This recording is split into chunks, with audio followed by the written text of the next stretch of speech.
Hello, Namaskar. Welcome to my pod, the CAA Show. CAA, as all of you know, is Conversations and Analysis, and my name is Juggi Bhasin. Why does it appear as if the BJP communications outreach is suddenly looking frayed? It is like coming apart almost at the seams. It's not looking energetic enough. Something has gone missing, especially after the 2024 general elections.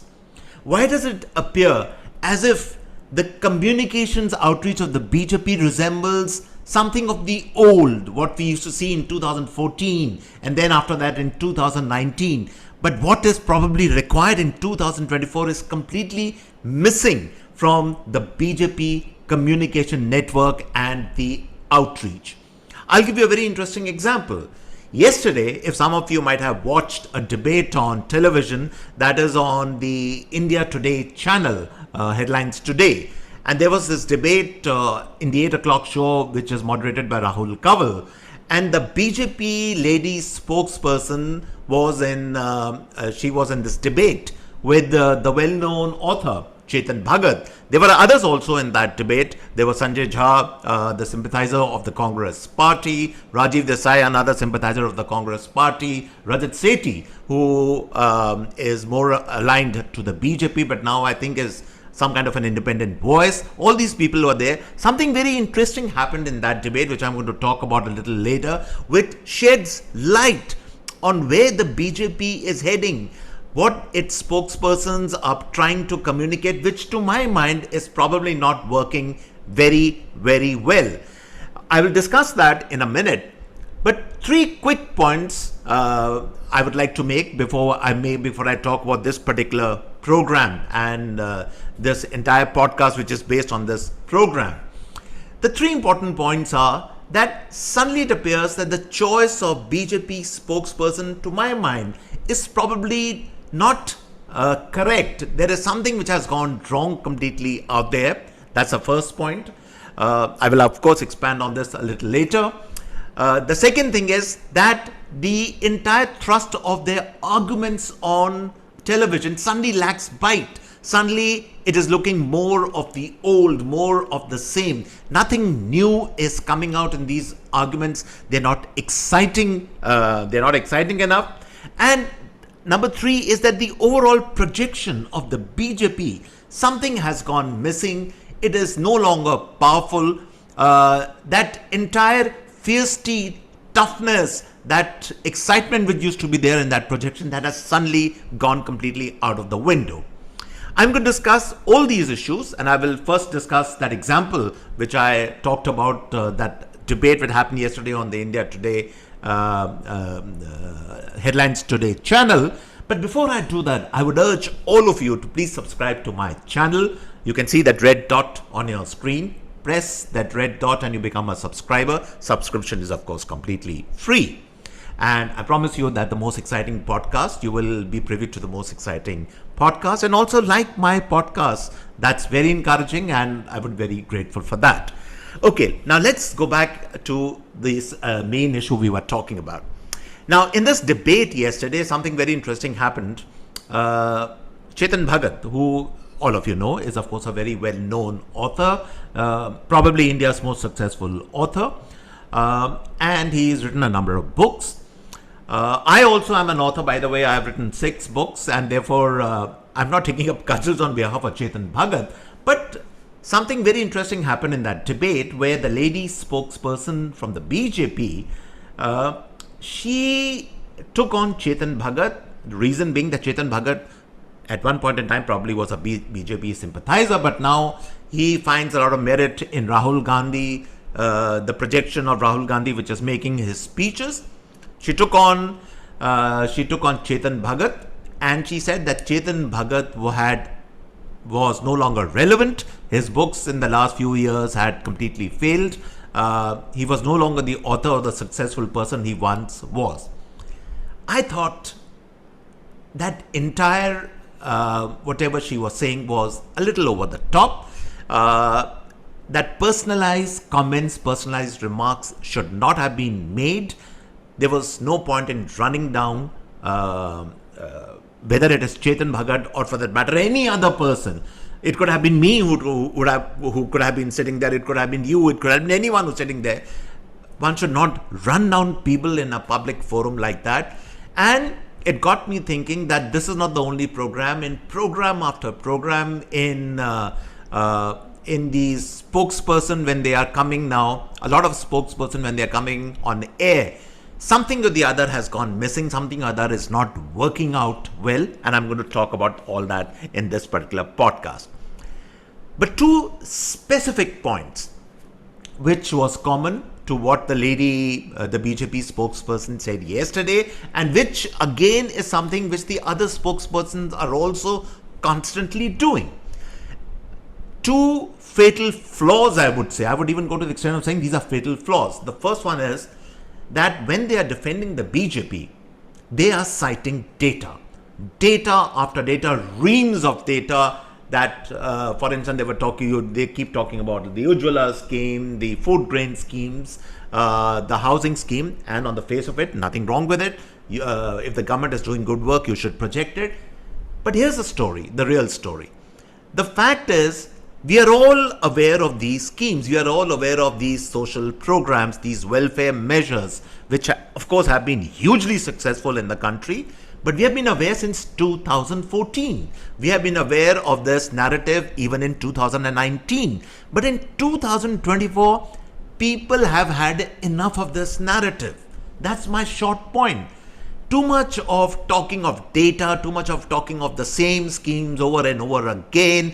Everybody knows about these schemes. These schemes are very successful. Thank you so much for giving us these schemes. But move on beyond that. Have a different point of conversation. Have something new to offer to the people, which is just not there with the BJP spokesperson. They keep, spinning the same data again and again. It's like a bankruptcy of ideas. And that's my short point. Data is important at certain occasions, certain points. But a spokesperson will connect with people when you talk of issues that matter to the people. And in 2024, what really matters are two things now to people. One is you relate to them in terms of human emotions. And number two, since we are a young country, you have to take up issues of the young. What matters to the young? What they would like to see. That, unfortunately, is not happening. And some of the prime instances are what has happened in NEET, for instance, what has happened with these coaching centers. These are issues of real concern to younger people. But here I find overall the BJP spokesperson are falling short of projection of communication. It's basically a major communication problem which is now occurring in the BJP outreach. That's the first point. The second fatal flaw is that it happened yesterday also, and it's happening with the other BJP spokespersons also, this habit of running down people.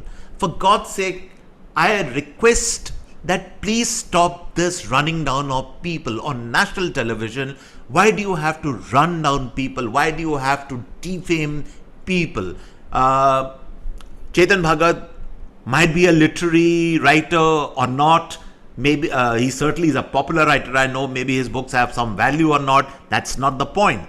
But the point is, none of us have any business running down a man who has all said and done achieved so much. And this was being done on prime time television. And it's not only this is the first case. In instance after instance, a lot of BJP spokespersons are coming and they are just running down people. This kind of abrasiveness, this kind of hostility. See, you used to probably like it at some point in time, maybe as I said about in the 10 years back. Now in 2024, this just irritates you. You don't like it. There are other concerns people have. There are other vistas to understand and to conquer. There are new frontiers you should be going to, but nothing of that sort is happening. It's almost like the BJP spokespersons are stuck, their record and stuck on these two problem areas, that they keep running down people and constantly giving data after data. So that's 2 points. Number 3, this over-reliance in the BJP communication strategy on Mr. Modi. Now, Mr. Modi doesn't need any introduction. He is perhaps the finest communicator this country has ever seen, I would say. I would go to the extent. Easily the finest communicator after probably Mr. Vajpayee in Hindi. Nobody can even come close to him. That's fine. But the fact of the matter is, now the time has come when too much of Mr. Modi is being seen on television. There has to be a little bit of holding back, but the people who are advising him, his advisors, the people maybe in the PMO, maybe in the BJP IT cell, I don't know, whoever is advising him, that communication is just not working any longer. You need to bring in the Prime Minister now selectively. He is a man of great rhetoric. He has tremendous rhetorical powers, but they have to be used judiciously. They can't just be used for every occasion. Even if you inaugurate something, then the Prime Minister is speaking, you cut a ribbon, the Prime Minister is speaking, you speak to, let's say, some Olympian who has won something, the Prime Minister is speaking. I mean, choose, be selective, and it will become far more effective. Use the Prime Minister more judiciously. Number 4. Again, the big problem in the communication strategy of the BJP is that you have older faces dotting the landscape. Older people, nothing wrong with older people. I am also an old person.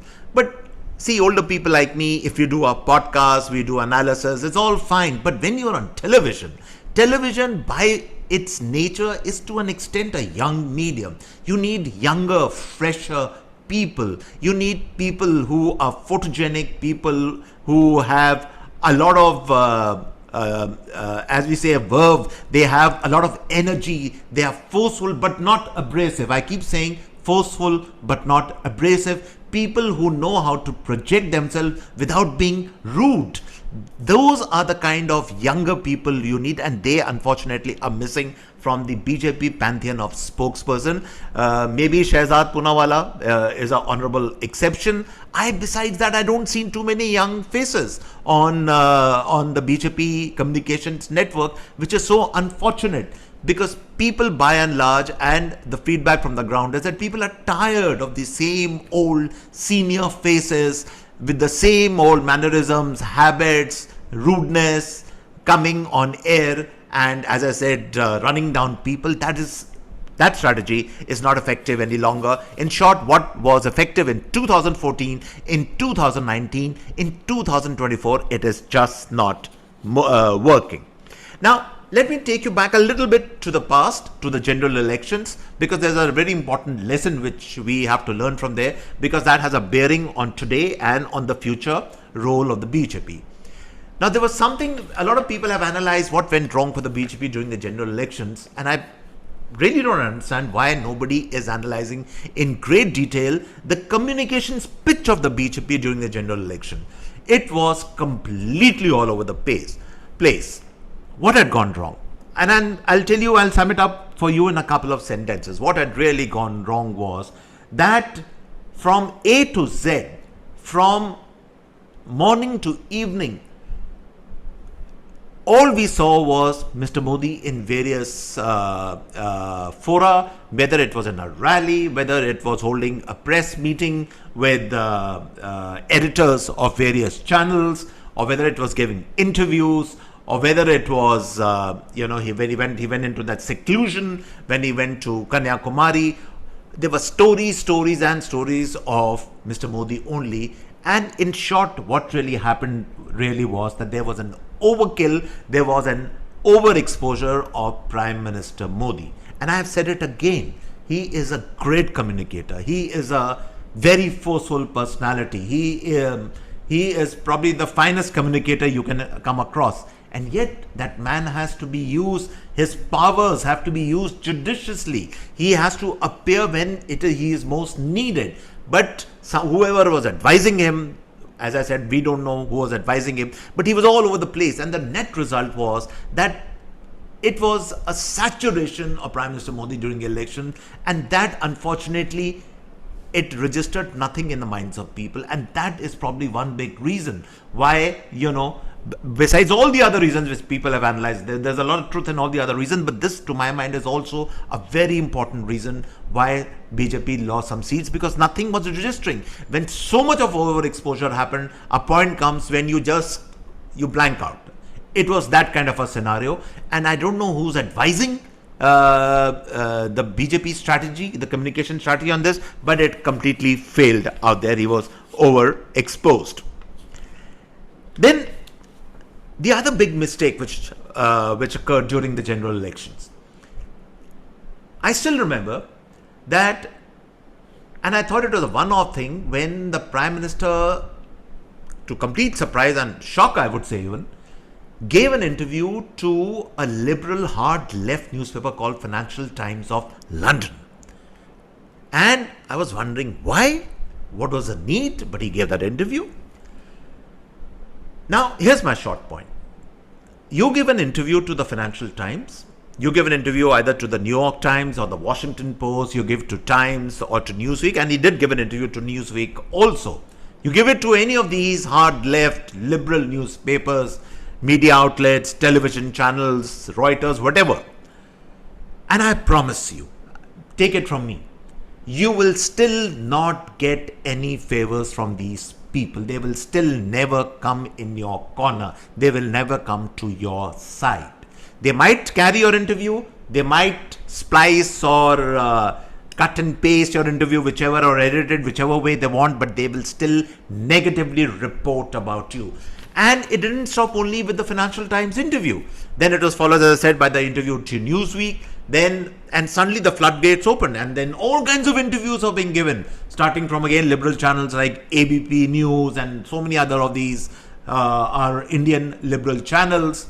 It was almost like there was this desperate urge to curry favor with the left liberal media. And I don't understand what was the desperation for that, what was the need for that, because to my mind it completely backfired. It actually took out the mystique, it took out the charisma of Mr. Modi. He was, as I said, all over the place. There's so much about the man which we see, but we still keep guessing all the time. But in interview after interview, daily on all kinds of channels, especially liberal channels, and that mystique, that charisma, that hidden secret was completely destroyed in the process. And look at the irony. Whoever the minders of the Prime Minister at that point in time were, as I said, I don't know. Was it the PMO? Was it the IT cell? Whoever it was. They did not encourage him to give any interviews to the right-wing podcasters. Normally, I find a lot of fault with the right-wing podcasters also, but on this occasion, certainly, a lot of interviews should have been given to the right-wing media, to the right-wing social media. Just to name one of the channels, like a channel like Jaipur Dialogues. All said and done, they do a wonderful job. I think Sanjay Dikshit, he's the main person who does that. And an interview should have been given especially to him. But nothing of that sort. They were completely ignored. As if, they were looked down upon. The liberal media suddenly became paramount and important. And the short point which I'm making is the choice of going in for the liberal media, this urge, this inferiority complex of currying favor with this liberal media, winning kudos, some kind of kudos from the liberal media. Excuse me, the liberal media will never ever come to your side. You can lie yourself on the ground, you can do whatever you want to do, it will never ever happen. They are set in concrete in ideology. They will always stick by that, and they will always be opposed to the BJP dispensation, and especially to Prime Minister Modi. So this was a major mistake during the election, and it backfired badly also. Another point, what is also has gone missing is, see, data, as I said, was working. Data outreach, giving of data was working in 2014. It was working in 2019. And why it was working? Because the BJP at that time had promised that it would be a party of not only change, but it would be a different party, but a party of governance. And therefore, it was important at that time to tell people the kind of new schemes which had been launched, the welfare measures which are being taken to alleviate the sufferings of people. Now, if you're around 2024, you do the same thing. How much can people take? And here's the thing with, you want to call them freebies or you want to call them welfare measures or whatever you want to call them. Once you give a welfare measure to a person over a period of time, they become used to it. The novelty wears off. Supposing if let's say I'm getting a subsidy of water, and maybe 2 years down the line, and suddenly you turn off the subsidy, you say, no, I can't give the subsidy any longer. There will be protests. Because people have got used to it, people now think of that as a right. Today, people think of all these welfare measures as a right. कि हाँ, ये तो हम deserve करते हैं, ये तो हमें मिलना चाहिए. So, nothing new about that. So, citing that same data again and again, talking about it, frankly, has no impact on people. And therefore, what I'm suggesting is that what is missing today is the human connect in the projection of the BJP. And now, let me give you an example. BJP is now arch enemy, I would say, which happens to now Mr. Rahul Gandhi. It's no longer Mr. Kejriwal, because Rahul Gandhi has now emerged into a different light altogether. Give it to the man, no question about it. There is something which probably he is doing right now, I would say. Not entirely, but something he's definitely doing right. I think there has been some kind of a makeover which has happened. Courtesy, some very, very sharp and intelligent people in the background. My own feeling is, I use the word guess estimate, I have no way of knowing, but these are probably specialist communication personalities or people or agencies, probably based in the West, probably in America. They have been guiding him, they have been probably schooling him, and it shows. Just to give an example, I used to, for instance, as I said, communication is not only about what you're talking, the subject of the matter, but also the way you look and the way you talk and the way you present yourself, your body language. And initially when Rahul Gandhi started wearing those t-shirts and he was all over the place, I also thought it was a little funny. It wasn't sitting well with me, because I certainly do believe that there has to be sobriety in public life. But now I have suddenly understood what exactly he is up to, and this is probably a game plan. Now, he comes into parliament also wearing these t-shirts and showing off, in Hindi what we call his doles or his muscles. He looks in the camera now. He is talking directly to you in a certain way. He's forcefully making his point, and he's speaking a little slowly, forcefully, emphatically, abrasively, of course, using a lot of pictures. In short, what he is doing is that he is now, the overall packaging is one of this earnestness, aggressiveness, energy, a lot of energy, somebody who thinks that he has the pulse of the people. It's a new projection, complete new projection also, which is, to my mind, definitely having an impact, especially on the social media space. Eventually, maybe in the elections, the Congress might again end up nowhere. That's a different story altogether. But certainly in the social media space, he's winning some battles. And he's winning those battles because the entire makeover is new. And not only him, his spokesperson also. If you look very closely, some of the older spokespersons have been eased out. Some of those abrasive spokespersons, a lady spokesperson, I don't want to take a name, she is no longer that visible.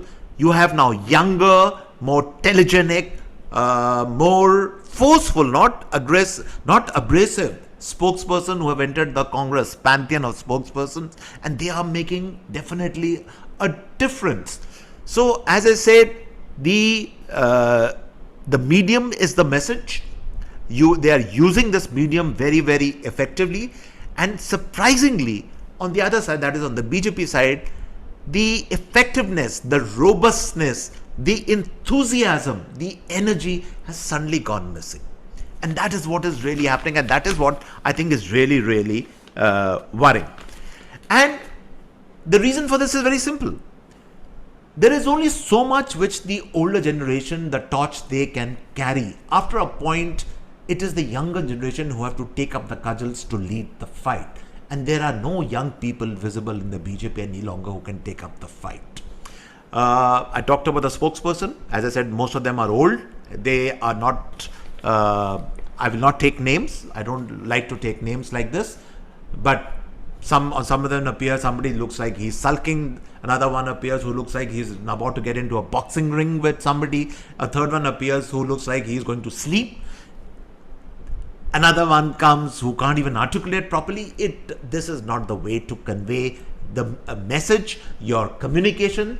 You need, as I said, an entire lot has to be replaced with younger, fitter, better, more telegenic people. And even among the younger politicians, they're no longer visible in the BJP. For instance, where is Mr. Jyotiradittya Scindia? He's a great communicator. Bring him up in the forefront. He should be taking up cudgels. He should be leading the communications battle. Bring back Smriti Irani. It's very important. All said and done, she's a great communicator. Vaishnav also has to be stepped up. Then the lady, I think, who should be brought back, who should be playing a big role in this, and I think is Nupur Sharma. Bring back Nupur Sharma. She was a great communicator, I thought. A fantastic personality on screen. Yes, we all know about this controversy which has happened to her, but that controversy is now, it's buried, it's gone, it's over. Bring her back, for God's sake. You need younger, more telegenic people like her to take up cudgels on behalf of the BJP. Where are these people? These younger politicians have to come. And on this aspect, let me talk of another problem in Indian politics. Unfortunately, in Indian politics, it is not so much the top man who thinks in that particular way, but the people around the top person. It happened in the case of Indira Gandhi, it happened in the case of Rajiv Gandhi, it happened certainly in Sonia Gandhi.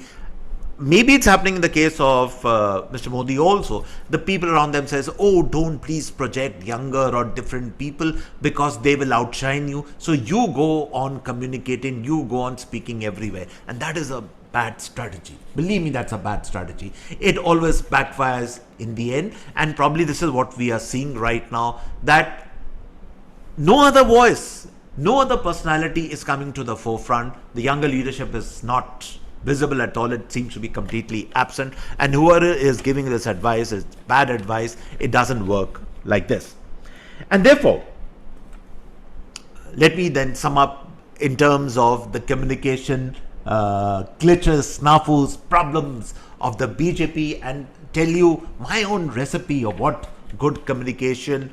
And you will ask that who am I to talk about this? Well, seriously, I was among the first of a batch of trained television correspondents in this country.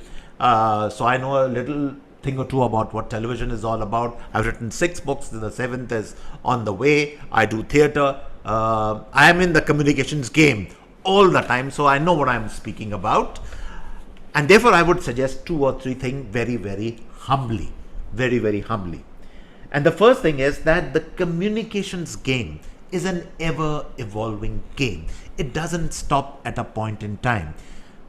If you think you have cracked a formula and that formula is working for you and you think that formula is going to last forever, you are wrong. It cannot happen. That formula of data, which I told you about earlier, worked in 2014, it worked in 2019. Now in 2022, something else is needed. You need a new human connect. You need to start telling human stories to people. When the NEET controversy broke out, there were ministers who were on the defensive in the BJP government. Why were human stories not told? Why were examples not given that, for every crook who enters the system, there are also 10 good people. There are good doctors who are emerging from the NEET system. Why were those stories not given out by the spokesperson? Because nobody's thinking. Nobody's applying their brains. When this Rajendra Nagar tragedy has happened, 3 young lives, innocent lives have been lost. All that the BJP spokesperson have done is they have condemned the AAP, they have condemned Congress, and they have condemned the mayor, and job done. Our job is done, and the BJP will be voted back to power in the next assembly elections. I'm sorry, it doesn't work like that. AAP might still come back. Why? Because you have failed in your messaging. What was the messaging? What was the requirement in the messaging in this Rajendra Nagar? Just to give this example, you needed somebody like, for instance, like Nupur Sharma. Nupur Sharma who would go there, wade through the water, go to the basement, hug those students, drop a tear, hug them, share, listen to their stories, listen to their grievances, and then You get down and then you talk to the enforcement people, crack down on all these coaching centers, the building violations which are going on. This is, and you need to project it day in, day out. And to give an example, only one person I thought who was doing something about it was Swati Maliwal when she went there. That was the only person who actually had the sense to do it. Nobody else did it. Opportunity missed. This was a ready-made, this was a God-given opportunity, because even in a tragedy, you still have to think ahead. And the BJP missed it completely. Your spokesperson, they should have been all over the place, sitting with those young students, comforting them, listening to their grievances. Nothing of that sort happened. This is what is required in 2024. Not that old data, spinning out data all the time, which you keep doing on national television. That is finito, gone. Okay, that era is over. Welcome to 2024, and as you move forward, more and more human stories are going to matter. More and more, the human connect is going to matter. Nothing else will matter. Believe you me. Number 2, your communication generally has to be forceful, but at the same time, it has to be compassionate. Combine compassion with forcefulness. And so compassion means that you also don't run down people. Respect people, even if it's your biggest adversary, doesn't matter. Don't keep calling your adversary stupid names. It will boomerang on you. Respect your adversary. Be forceful. Don't be apologetic about your programs, but at the same time, connect those programs through human stories. That's the way to go ahead. And finally, overall, in a very big ecosystem sense, your communication has to be both inclusive as well as exclusive. And what do I mean by that? Let me explain that to you. Inclusive means that when you take up a subject, then you have to take it up honestly in all its entirety. Don't shirk the subject. If it was, for instance, it was NEET. Let's take NEET for instance. When NEET happened, of course, the enforcement agencies were doing their job. They were arresting the people. That had to be highlighted, which you did. But it has to go much beyond that. It was a question of understand the psychology, the mindset of the students. Today, a lot of students who appear for medical exams fear that maybe the system is rigged. They will never get a fair chance. Maybe they have to spend lakhs of rupees to give it to these coaching institutes, and they get the papers beforehand. It's a multi-crore racket. A lot of people are talking like that. Go and talk to the students, share their concerns, talk of them, and bring that out on television. What's stopping you? Why do you need to be on the defensive? You're not crooks. You haven't done anything wrong. Go out there, but somebody has to use their mind to do that. Same what you did, you should have done for Rajendra Nagar. You should have done for NEET also. All these opportunities have completely gone bad. And then the exclusivity, that's in being inclusive, where you take a 360-degree look at an entire issue from various angles. And today, by the way, I think maybe a bit of a start has been made. I saw the pictures before I was doing this program that Shehzad Poonawala was wading through the waters, and he was reporting from, I think, from Rajendra Nagar, somewhere around there. Good start. I think that's the way to go, Shehzad. Please keep it up. Do these kind of things. That is what is needed. That's the need of the hour. And the exclusivity of the content. What is the exclusivity? There has to be something which sets you apart. Maybe a smile, maybe a tear rolling down your eye, maybe a hug. One can have differences with, for instance, Barkhadar. She's a very controversial social media person now. But one thing which I like what she does is that whenever she goes in these tragedies or whatever, she tries and hugs people. Whether it is for camera effect or not, I don't know. But it sends a positive message. Pick up these points even from adversaries. Pick up the points even from people you don't like, because these are good points. These are communication points. Go, let your spokesperson, younger people, go and hug people, give them comfort, give them relief, give them a sense of hope that maybe their difficulties will be solved in the future. People are looking for hope. They're looking for succor. They are looking they're looking for optimism, and they're looking for somebody to connect with them on a human level. If the BJP discovers that again, they can bring back the energy of 2014. But if they continue in these set old, there is a word called ossified ways, then I'm afraid it's going to be all downhill for them from this point onwards. So the writing is on the wall, up to the BJP if they want to take notice of it. Thank you so much for watching my podcast, and I hope you enjoy my podcast, and keep watching my podcast, subscribe to it. Until next time, it's goodbye and cheers from my end.